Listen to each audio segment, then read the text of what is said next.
We good to start, do you think? We all good? Yeah, that's we're good to start. Fan-dabby-dozy. All right. I was going to do a poll, but I have no idea how to work this, so instead we're going to go straight into introductions. So thank you, everybody, for coming along to 2021's Neurodiversity in Tech panel at System 2021. Thank you for coming. I'd ask for a round of applause, but, you know, it's online. It's what it is. But I hope that everyone at home is clapping. I will check. I'll come over and check. But all right, let's introduce all our fantastic guests. A real gallery of rogues here. So, would we be able to get from each of you your name, pronouns, and where people can find you if they'd like to follow your work? If they'd like to sort of see a little more of what you do. All right. So, who'd like to start? Guess I can go first. Hi, I'm Cybrand. My pronouns are they, them.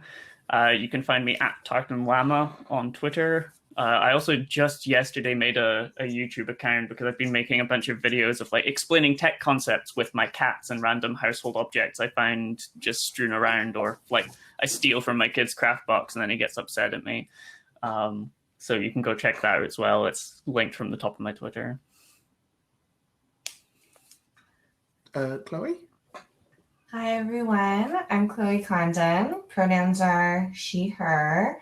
You can mostly find me on Twitter, which is under my name, which is just Chloe Condon. And I've been doing a lot of Twitch stuff lately, so you can also find me on Twitch with my name as well.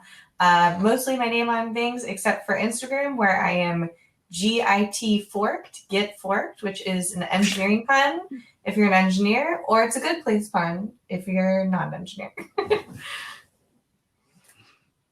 Cooler than ever, Tim Banks. Oh, Tim, I think you're muted.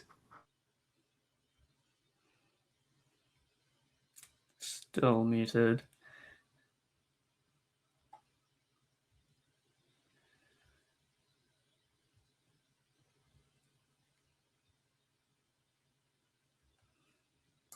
It had to happen at some point, right? It wouldn't be a virtual conference without someone having audio difficulties. How about now? Yeah. Oh, there we go. Perfect. Sorry, my switch back and forth. So my name is Tim Banks. My pronouns are he, him. You can find me on Twitter at elchefe, ELCHEFE. And then you can look for me on Twitch soonish.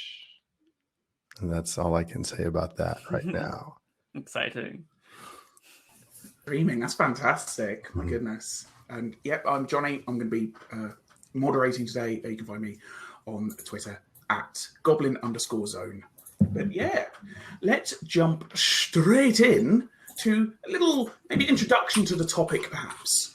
So when we're talking about neurodiversity in tech, when we're talking about inclusivity of neurodiversity, you know, what do we mean by that? What does it entail? And what are some of the benefits that it could bring to a workplace or to a university, perhaps?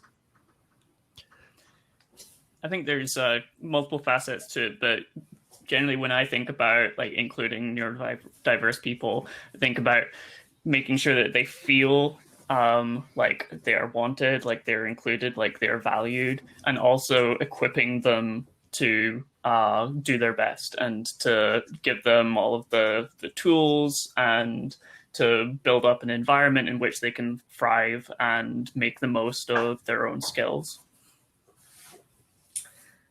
Yeah, I think that there are a lot of things in my everyday life that I think for a very long time I just thought I am stupid or this is really difficult for me. So I think that what has really opened my eyes recently is being able to ask for help and like being vocal in those situations where things can be really difficult. I think a great example of this is, for me, expense reports. I have ADHD and I have dyscalculia, so I have an aversion to numbers. So even just thinking about an expense report kind of sends shivers up my spine. So I think being open and transparent with whoever that may be, your manager, your coworkers, people that you work with about your work style, having them know like, hey, I may need an extra nudge, or like, hey, this software that we use to input all of the stuff that we do every day, physically hurts me to fill out. So I think being vocal about those things, or even meeting format. So like, hey, we had this session all day that was from 6 in the morning to 4 p.m. That's not really ideal for my work style. Being vocal about those things and giving feedback, I think, is really essential. I think the other thing too, along with that, Chloe, is that recognizing that the need for, like, I'm ADHD also, and like the need for structure for me is critical. Like, I live and die by my calendar. I have to have things structured in there completely. And if somebody, and it happens in the industry, hey, I'm going to throw a last minute meeting in there. Can you do this? And like that last minute meeting can ruin like the entire day and sometimes week for me, because that structure is so critical. As soon as I get off my calendar, as soon as I get out of the day that I've set up, everything from there just waterfalls into disarray. And so recognizing things like that, I think even just talking about it, I dare say, in a completely unscientific, opinion, that, I would be surprised if most people who have any kind of neurodivergency or neurodiversity are diagnosed, right? I listened to a tech talk from Aaron Aldrich at a DevOps Days Austin that really helped me drill down on getting diagnosed for ADHD. I recognize those symptoms in my partner when she was beating herself up over her work style. And I'm just like, you're ADHD, you need to get tested. She got tested, lo and behold, she was. And it's like those things that we have been through, that we have experienced, and we can recognize in others now. We need to be very open about sharing that information so that people don't literally have to suffer through, not dealing with and not being diagnosed with any form of neurodiversity. Yeah, always shocked by how many people DM me on Twitter after I've tweeted something about ADHD saying, thanks, you helped diagnose me, or hey, this helped me realize something about myself. So I think that's a big reason why I tweet about my experience with ADHD, because I wish I had seen a tweet about it a lot earlier. Yeah, it's the same with me. And I think that I do see more and more people, like, not only just tweeting about it, but, making videos, making cool infographics, like nice content which can be consumed easily by people who do have some form of neurodivergence. It's really a lot easier nowadays to like find your tribe, so to speak, and try and work out where you might fit into this kind of system.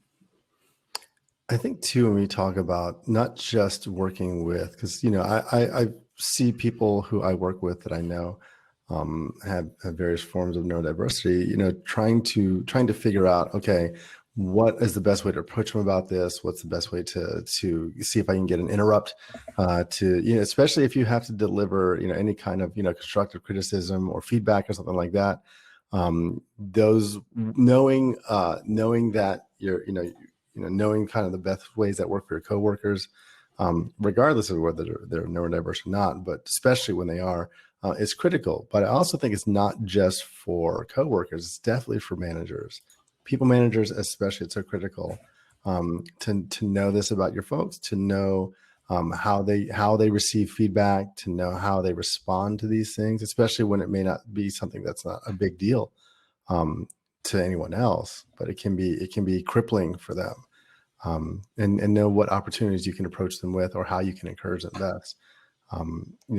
I've left jobs, right, because I could not, because my ADHD would not allow me to continue successfully working in the environment that it was, because no one really knew how to handle it, and I didn't have the tools or equipment myself, like my own tools, and I certainly didn't really feel empowered to speak up about it. Where do we think the balance of sort of responsibility falls there between the individual with the, with the mental health disorder versus a company? Like, what responsibilities do they have? What responsibilities do we have?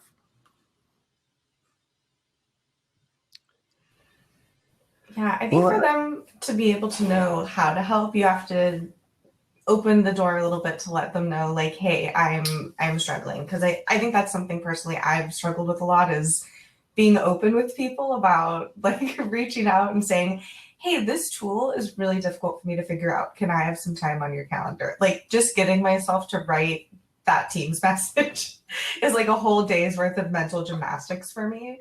I'll be totally transparent. I have put off a task since the beginning of COVID times that has to do with like my company credit card that I have to deal with. And that is so much of just me internalizing, oh my gosh, this admin person's going to get mad at me. My manager's going to think I am crazy for putting this off that long.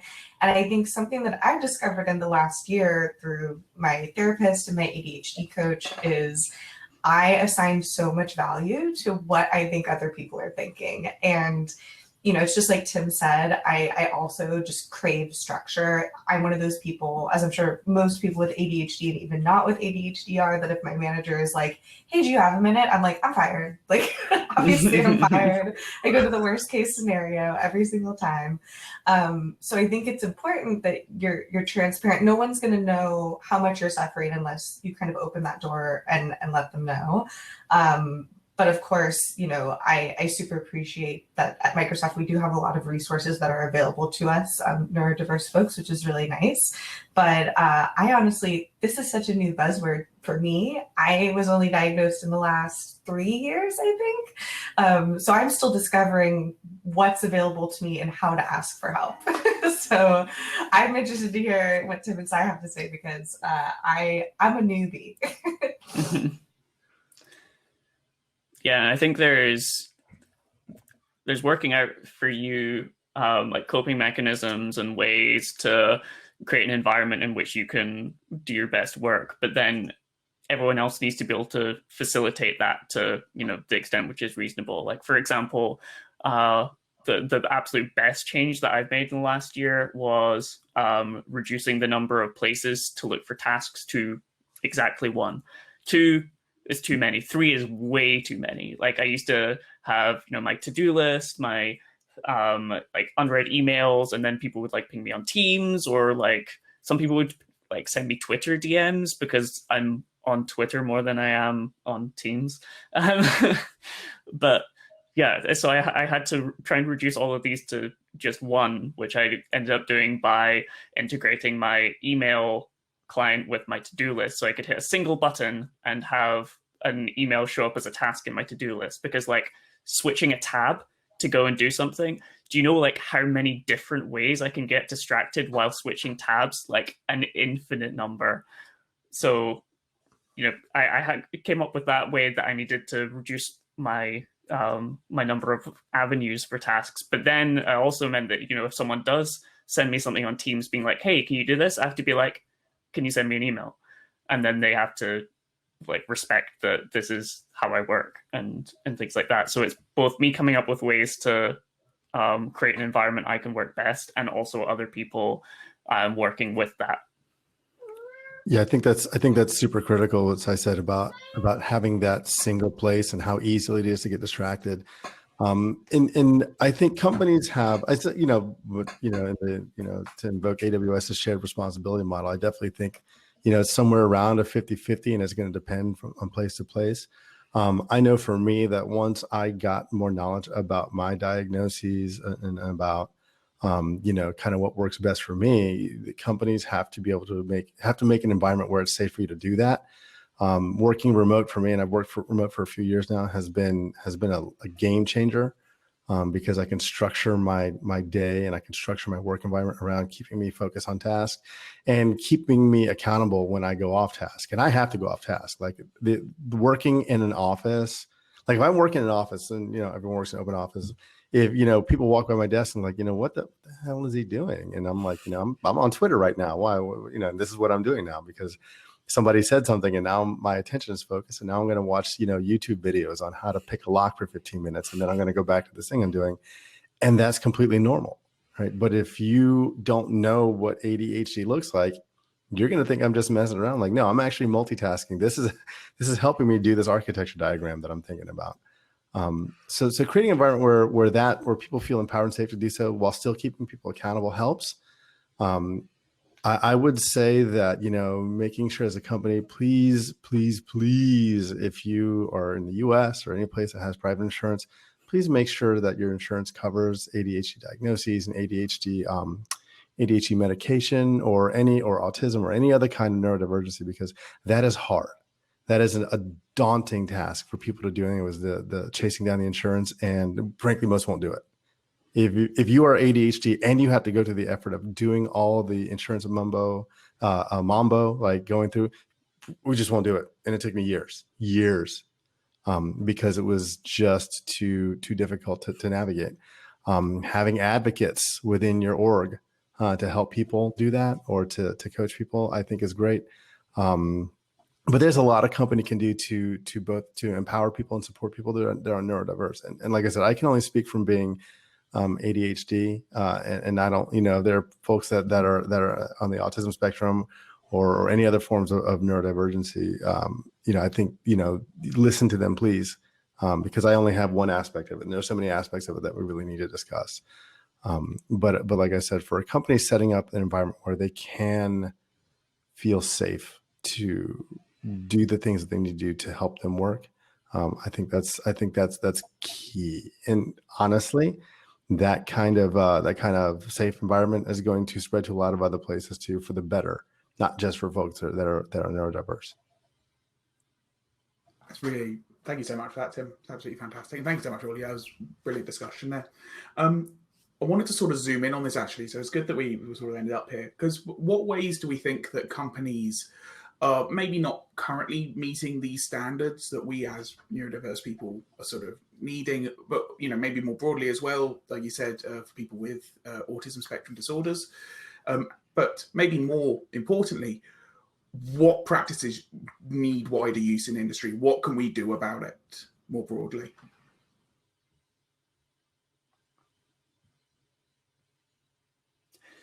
Great question. I think it's tough, because in a lot of ways for myself, I'm still discovering ways that I can help myself in a lot of ways. I mean, I'm over here literally taking notes like, oh yes, calendars, Tim, great idea. I think it really depends. I know personally at Microsoft, we have a lot of tools that I know that I can speak up about, but we're a giant organization and we're not about to change the way that we do expense reports on a Mac anytime soon. But I do think that having, like we've been saying, having that open discussion with folks and being transparent and saying hey, manager, or hey, coworker, this tool that we're using for this is really difficult for me. Can you help me? Or is there an alternate way that I can be using this? I've also really enjoyed, we recently had a meeting on my team. I'll have to find what this is, but basically we filled out a very short questionnaire, and it was kind of these, not personality types like ENTJ or anything, but it was all about work styles. So people filled this out, and then everybody had insight into everybody else on the team, knowing hey, I prefer email. Here's the best way to communicate with me. Here's ways that I don't like to be communicated with. I wish this was standard everywhere. I've seen this even in some people's GitHub profiles or pages, or even on their about me on their personal pages, which is here's how to work with me, and here's how to best communicate with me. So almost having a little dossier on yourself on that you're able to share with your manager or with coworkers, I think can be really helpful. But yeah, I don't know if I have a great answer yet, because I'm still finding that secret magic bullet that helps me at work. I think it's interesting, we're all, technologists here for the most part, and that we have figured out pretty well how to queue and prioritize things on a message bus. If we're delivering messages to some application, we do that great. But when it comes to delivering tasks to a person, we're still terrible at it, right? If I could make a RabbitMQ tier for myself, brilliant. I love that. Just task. Okay, let me chomp on this a little bit. Done. New thing to do. Great. But I can't do that for myself. And I don't think those tools really exist right now. So I think we can go a long way for that. But I think also too, for me, I was diagnosed with ADHD as a kid, right? When I was 6-7 years old in elementary school, right? But lower middle class Black Mexican kid in the early 80s in Virginia. We didn't have any kind of resources in the school. My parents couldn't afford the medication. So it was just, you have to discipline yourself. My parents did the best they could. And as a result, so did I. But, you hear that, oh, you're lazy, you don't apply yourself, you're not focusing, you do great in class, but you can't pay attention, or you talk too much, or you're not doing your homework, straight C's across the board when you get A's on the test because you can't, because homework is crippling. Things like, and these are things that kids endured all the time, right? People like college was a no-go for me. There was no way I was gonna be able to get through college because of that, and I needed that, have that structure in a way that forced me to do those things, right? So I had to structure my career around my ADHD without really knowing it, to be officially re-diagnosed as an adult. But there are so many things that I wish I had known, or I wish people would have been able to help me with, that would have changed my career, drastically. And it's not just career, like Chloe has mentioned about feeling kind of overwhelmed when people talk to them, and other people who are ADHD have said, hey, I really can't deal with this. It affects interpersonal relationships a lot. If you talk to someone and I don't care who I'm talking to, I could be talking to anybody. And after some amount of time, I'm going to you're going to pull out my phone. I'm going to start working on it. And I'm paying attention to you, right? I'm listening to you, but it doesn't look like it. And people being aware of those things. So having that kind of dossier on myself, where people that know me say, hey, it's good, I got to feed my little ADHD brain, otherwise I'm going to go crazy. This is just how it is for me. So having that kind of information out there for myself is great. But we need to be able to have more tools. We need to be able to do better. We need to be able to give people more access to the tools they need, because I'm doing pretty good, right? But there's a lot of folks out there that need more help. Sorry, that was just my cat and kid wandering in. Yeah, I totally agree with all that. And in terms of what companies do badly, so of course when I was invited to be on a neurodiversity panel, I did my usual thing and just did a ton of research and found a bunch of studies and things like that. There was one study last year done on neurodiversity in the workplace by the Institute of Leadership and Management, which found 50% of people would be uncomfortable either hiring or being the line manager of people with some form of neurodivergence. 50%. And that's just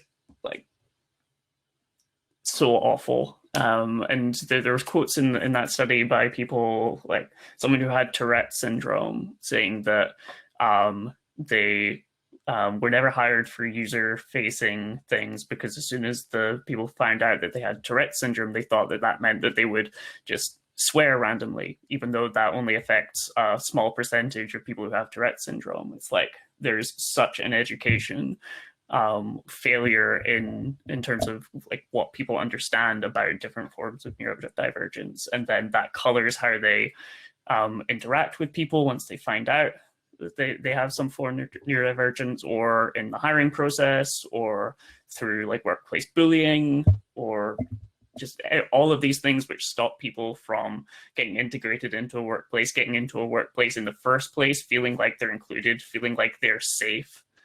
So when we talk about being open about this stuff and educating people, it's not just a fluffy, oh, hey, let's all find out more about these things which affect our brains. It's no, this stuff stops people getting jobs. This stuff pushes people out of industries through what people do not understand about just how other people's brains work. I think it's important to mention too that, I'm 31 and I'm still discovering things about my ADHD. I work with a coach every week pretty much, and it's okay to, after working with a manager for several months or even years, to be like, hey, I discovered this new thing about myself and I want to let you know. And I know that can be really scary. It's scary for me, but an example of this can be, I think something I've discovered about my ADHD in the last year is that I ruminate on tasks, and it's a benefit and it's kind of a negative thing as well. But I was finding myself especially coming from the theater world, always saying yes and to everything when I really needed to not be saying yes to something in the moment and take some time to marinate, as I like to say, to figure out if it, oh, is this a good use of my time? Like, let me kind of put it through my filter of my brain. So it's okay to speak up, and I think that a lot of people who don't have any ADHD or neurodiversity issues might think like, oh, this person knows everything about the thing that they're dealing with and like how to deal with it. When in reality, we're all kind of figuring it out along the way. And it's okay to be transparent about that. Like to say like, hey, I was working on this task and I realized blank. I think something that I struggle with a lot personally is just reaching out and being transparent about those things. And I'm pleased to say a majority of the time I've felt safe enough to share these things. I know that's not the case for everyone, but I think also if you have ADHD, just for yourself, like if you are working with a manager or with a team where it is not conducive to your ADHD, it might be time to find another team because your ADHD is not going to change. You can change the team, not your ADHD. Yeah, I think that part is critical to identify for yourself that this is no longer working for me, or maybe it never was working. I give it a try. One of the things is, it's funny you mentioned that, Clay. I'm 45, right, and I'm still discovering things about my ADHD. Ashley McNamara, brilliant engineer and DevRel person at Microsoft, also put an article out when she discovered about, it was like the rejection dysphoria syndrome or something like that. Because of ADHD, and I literally balled up and cried for hours because I thought about how that after discovering that, I replayed all the things that keep me up at 3 a.m. because that's what I do, and I was like, oh my gosh, I realized that now it wasn't just me being oversensitive or anything like that. I'm like, this is a thing that comes part and parcel with this wonderful gift of multi-threading that I have in my brain. So about learning about that, now I can examine these things when I get butthurt, and I do. I'm like, hold on, wait, am I actually butthurt about this? Is it really a big deal? And maybe it is, and maybe it isn't. But at least I can take a pause now for a second and figure out what the core cause of that. Therapy is critical. I don't have an ADHD coach. I probably didn't. I never heard of an ADHD coach until 10 minutes ago, Chloe. So I am still learning. Got it through Danny Donovan. So this is like why I tweet about all this stuff. I'm like, please, I'm sharing these resources. And I don't know if anybody here has read Driven to Distraction, but I started reading it when I got diagnosed with ADHD, which is about 3 years ago.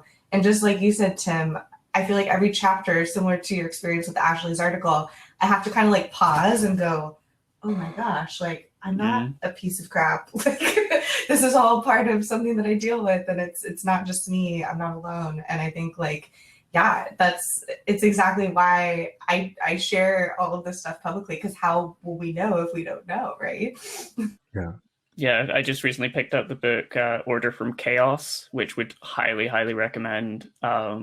Some of the things I've been like reducing the number of places for tasks to one. That was an idea from Order from Chaos. It's got a lot of like really good practical tips. I can't remember who the author is, but it's really good. I will definitely have to find that because I know I could use it. I think it's added it to my cart just now. Yeah, as you'll notice, I've said in the before, I'm scrolling on Twitter right now because I can't not, right? Like it's something I have to do. I think it's I think one of the things that gives me hope about, like we talk about on Twitter, I'm having spent 22 years in tech at this point, slugging through with various ways that it's harder for me than maybe for some other folks, is that now talking about that, like I would have never, when I started back in the industry in 1998, if you told me that we'd be having a discussion about this in 2021, well, first of all, I would have thought that robots would be working for us anyways, but the fact that we're having this discussion is so critical, because like I said, in early in my career, if I knew more about this, if there were resources and tools about it, just even the discussion, it would have been critical, right? So I think these are the things we need to continue to talk about, especially, we're talking, folks that are early in their career, students that maybe just now trying to figure out what's going on. One of the things that somebody mentioned before in the chat is the negative, either self-talk or criticism that comes around with folks that have ADHD. or other forms of neurodiversity that maybe they don't, yeah, you're lazy, you don't apply yourself. And I'm like, you can't insult me. You can't hurt my feelings because I hurt my feelings way more than you ever will, right? So, ADHD plus anxiety go hand in hand with each other, I think, right? But I know they do for me and everyone else I know that have it. So yeah, for me as well. So figuring out like figuring out how my brain works comes with a lot, comes with some pitfalls, right? But also comes with revelations. So I've kind of knowing where I am, and of course I'm trailing off here because I can't remember what was my original point was. But just saying like, oh, okay, I recognize this, and we're talking about this, and I can see now in other people when I'm like, hey, I know what you're doing right now. You are spiraling because something, because you haven't had that task completion little happiness dose that you get. So why don't you take a break? Why don't you find some easy task that you can do just to give your brain that little hit of happiness, and then you can focus on something else. And it makes a huge difference, right? Like I said, I see that in my partner, I see that in folks I work with. And I'm like, I know that look, I know how this song goes. So stop that. We don't need to have that talk. Go do very easy thing that's going to be super easy for you, and you're going to get a little dose of happiness. And once you come back in an hour, I'll remind you. Brilliant. Oh, thank you so much. This is absolutely fantastic so far. We've got about 15 minutes left here. So I wanted to sort of pivot to, well, it's cool what we're already talking about here. What would you recommend somebody do if they feel that their school or workplace isn't making necessary adjustments? Or alternatively, maybe a little more closer to what we were talking about, if somebody feels like something might be up, but they haven't got a diagnosis, what steps could somebody take to improve their lot, even if they maybe haven't necessarily got a diagnosis yet?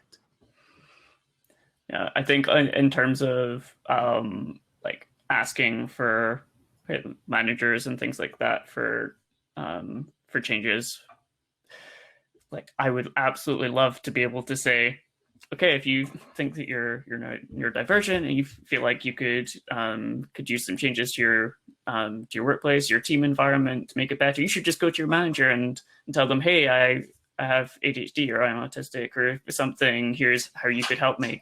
But for some of the reasons that we already talked about, I can't say that because it might not go well for you.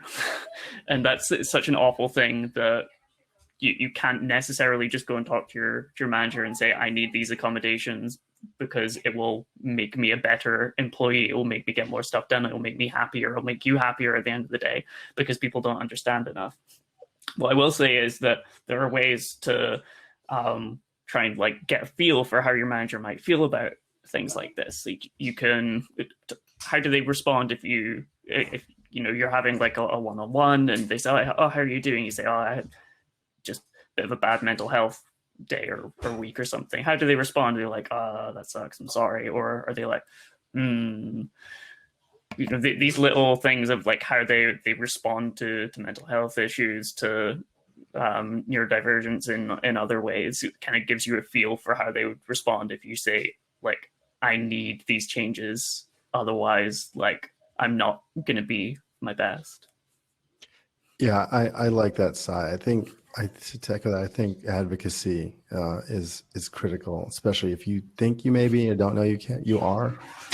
Finding an advocate within HR or within your management, if you can. If you don't have one, then it's probably time to eject, right? Because it's not necessarily, that's not going to be a good place for you, right?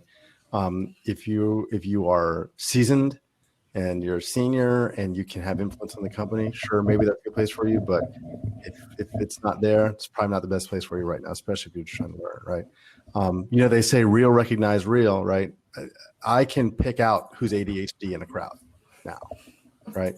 I just need to hang out for a few minutes and observe, and as long as I can pay attention to, this is why I love people watching, but I can, and I'll be like, yeah, that right there, and you start seeing it in other people. So if you think you may be, or you're not sure, talk to someone else who you know is, and then say, yeah, are you seeing this? Are you seeing this? What about this? Okay, go get tested, right? And sometimes that validation helps a lot. It helps so much. We say, yeah, no, I went through the same thing.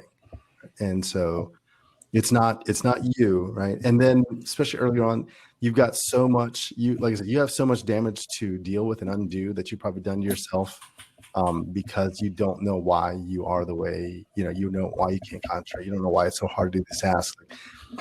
I've seen brilliant engineers just destroy themselves, because they think they're not smart, or they think they're lazy, or they think they can't do this thing, because it's their ADHD that really just needs to be dealt with. And people have left the industry over it, and that's a damn shame, right?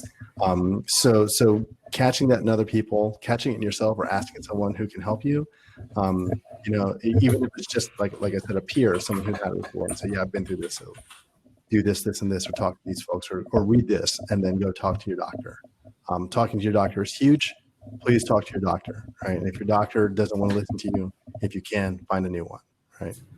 Talk to your employee assistance line if you have one, but you need to do some self-advocacy. And if you need even help with that, and that seems like it's too much, talk to someone else who can help you, or just guide you through that. It's not easy, right? So have someone else who's navigated those waters is so critical. Like, I guess what I'm saying is, to make a long story short, is you need like a coach or a mentor who's basically been through this before, like you do when you're a new employee, right? When you think you may be ADHD or newly diagnosed, you need someone who can help walk you through that process. I was diagnosed by my boyfriend, who was at a funeral and overhearing a friend who had recently got diagnosed, and went, that sounds a lot like Chloe. So this was not even something that was on my radar or brought up as a kid. Gosh, I wish I had knew about it when I went through my coding boot camp. I think I probably would have retained a lot more information with that knowledge. But the number one thing that I see on Twitter and have people DM me about in getting diagnosed, and I should just mention, getting diagnosed is literally like going to your doctor and saying, hey, I would like to talk about getting diagnosed with ADHD. It's not super scary, like getting your marijuana card or something. Like, no one's gonna get you in trouble. But I think the number one thing that I hear is, I'm really scared, and this is mostly from women who reach out.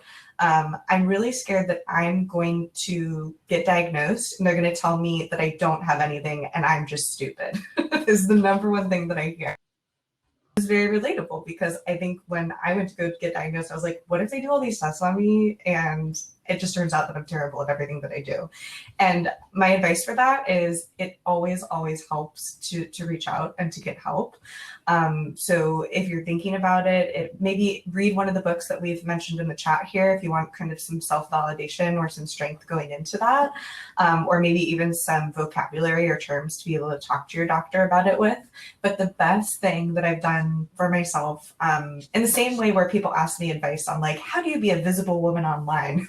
My advice is always find like friends, and they don't even have to be real friends. A lot of my Twitter friends I've not even met in real life, that you can DM screenshots to and stuff as a woman in tech. Similarly with ADHD, I have a group of folks at Microsoft that we're just in a channel together, and we just vent about ADHD stuff with each other. So like finding those allies, and they don't even have to be your coworkers, just other people that you feel comfortable enough sharing screenshots or things, being like, oh my gosh, my manager sent me this message and I'm really nervous. Like, is this relatable kind of stuff?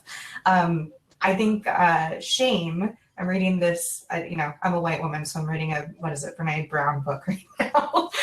But it's all about shame and how we process shame as women. And like, we internalize a lot of things and think that it's just us. And I think by having those allies like in your community that you feel comfortable enough reaching out and sharing these experiences with is key. I think I realized a lot of things about my ADHD through coaching and through my therapist, but sometimes just like, here's a great example. I recently had a very stressful thing happen to me at work, and I know 2 people at Microsoft on my team who have ADHD, and I think I would have spiraled out of control had I not reached out to them and been like, I'm scared, should I be scared? And they're like, oh my gosh, no, like this happens to me all the time, it's okay. Like sometimes it really just takes another human being to validate your experience, to help you feel, it can be a night and day difference between my day going well. So find those allies for yourself and in your community. And I'll also say, like, a realization I made for myself is a lot of times with my self-critical thinking, the thing that I say a lot is my half-ass is someone else's full ass. And that I think that a lot of times I'm hard on myself, or I'll put something off to the last minute and I'm like, oh my gosh, I'm a bad person. And then I realize that a lot of what my ADHD is this superpower. So being able to talk to other people about that and celebrating those wins and being able to do things like, hey, I prepared this talk super last minute, but I'm glad that I did because blah, blah, blah happened, or, you know, or I'm going to not do that again because blah, blah, blah happened, is having those folks to talk to is important. And now I have all of you to talk to about it as well. You're on my short list now. Yeah, I think what you talk about was like talks at the last minute, like that. Literally, ADHD is why I can't do talks. Like I want to do talks; they seem like great ideas, and then you know I can like conceptually say I want to do a talk, but then like actually doing the CFP and then preparing the talk is crippling for me, right? So yeah, yay for panels. But I do think it's something that that I wanted to bring up too is.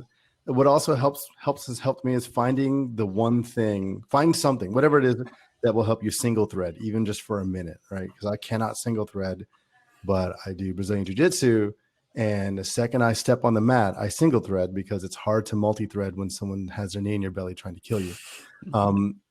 But it's brilliant. Like I spend an hour, 2 hours a day. Like I will do it 3 times a day now just to have that time where that's the only thing I'm thinking of. And it's so relaxing. So if you can find if you're ADHD at least, and if you can find any hobby, anything that will help you single thread, even just for a little bit, it is so relaxing. It's just a respite. So I highly recommend someone find that and then build time to do that in. Yeah. And I think finding like if there are things that you want to do that you find difficult because of just the way that they're structured, like giving talks, for example. Like, of course, it's different for different people, but for me, giving a talk, like the only way I can do a talk is if I submit the CFP like a couple months in advance and I start working on the talk immediately because, you know, I've just done the CFP, I've got everything in my head and I'm interested in it and I'm passionate about it. So I get about like half of my talk done and then I run out of steam and I don't care anymore and I leave it for 2 months. But in those 2 months, like it's still in my head and it's still going around and I'm still marinating on it, like Chloe said, because, you know, I'm always thinking about a billion different things anyway. So the talk's always in my back of the head for 2 months. And then when it comes around to the actual, you know, there's a few days left or a week left to the conference, then the fear kicks in. But I've already got like a bunch of the talk written. I've already had all of these thoughts going around in my head for 2 months. And then I can just kind of like blurt out the rest of the talk onto some slides. And like before I worked out this system, like I couldn't give talks because they just didn't work for me. Now that I've worked out what works for me, I love doing them. Link to the thread, but Corey Quinn recently did this thread where he basically said, my entire career and life really has been shaped by ADHD. The key was finally emphasizing for things I'm good at while avoiding things I'm bad at, which is, I feel like is a summary of everything that I do. I'm just like, oh yeah, let me just avoid these tasks that like literally cause me physical pain until they just like explode. Yeah. To this all day, but unfortunately we are out of time. We've literally got to run up to the minute. I genuinely could listen to this all day. So I guess before we finish here, I just want to thank you all so much, and I'm going to give you a massive round of applause. This was absolutely amazing. I've loved every second of this. Just before we go, could I get from all of you just like where people can find you again, if there's anything you want to plug? I don't know, even if you have a little phrase you want to say, I don't know, just whatever.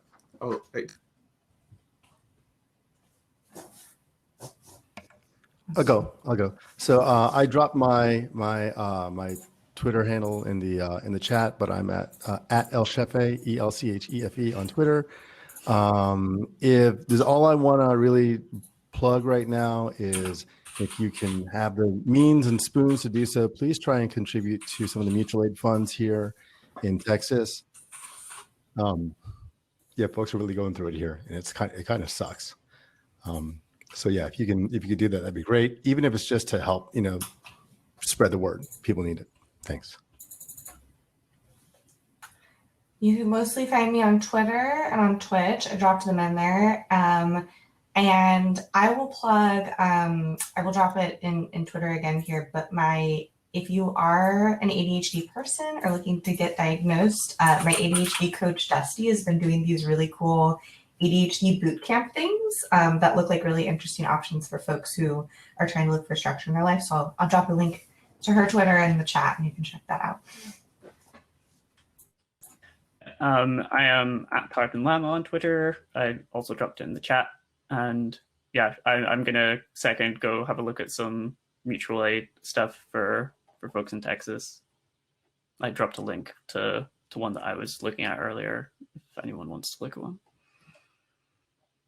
Definitely donate generously. But yeah, thank you all so much for your time. I hope you'll have a lovely day. And yeah, this has been absolutely fantastic. Thank you so much again. But yeah, big love.